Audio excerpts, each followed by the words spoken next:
Hi, this is Ashish, and now I'm going to present to you guys my project. This is automatic door opener. Let's go ahead and see it working. So if you heard that sound, that was the motor unwinding and opening the door. And this is what the whole system looks like. So you can see it's powered by Raspberry Pi 3. And there are two gears in here. The first gear controls the door, which rotates it to lock and unlock, and then there's the second one which is controlled by a motor. So let's look at the circuit boards that I have. The one on the left is a motor controller that's powered by its own power supply, and the one on the right is the capacitive touch sensor. The way I'm using the touch sensor is the touch sensor goes into the door handles, which is here. You can see there's some lines in there, and then also the outside right there. So these two sensors triggers the capacitive touch sensor, like you can see when I press right there. So it triggers the capacitive touch sensor, the one on the outside, and the one on the inside. Okay. So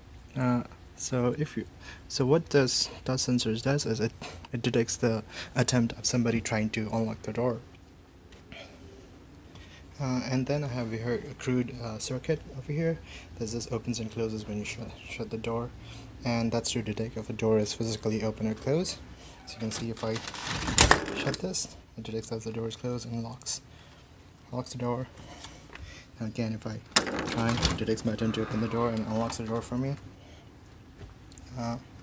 So one more thing about the difference between opening from inside and opening from outside is when you open from inside, it just unlocks the door if it's locked. So if I unlock it, and then if I touch it, it unlocks the door.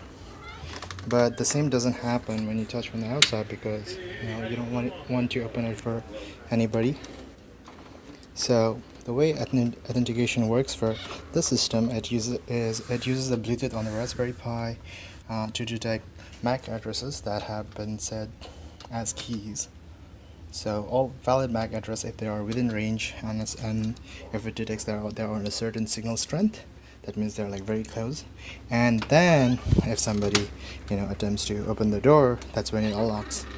And that's what you saw at the beginning, which was so the Bluetooth on my tablet was on, which is being currently used as a key. So if I turn that off and you head outside, I shouldn't be able to unlock it. So let's see that working. So when I close the door again, the door sensor circuit closes, and then you can hear the motor is closing. Now if I attempt to open it, you can see I can't. An additional thing is you can always just use your keys because it powers down the motor when it's not in use, so you will not see any resistance for that. So yeah. So you can just open the door like that too, and then you can just shut it to lock it.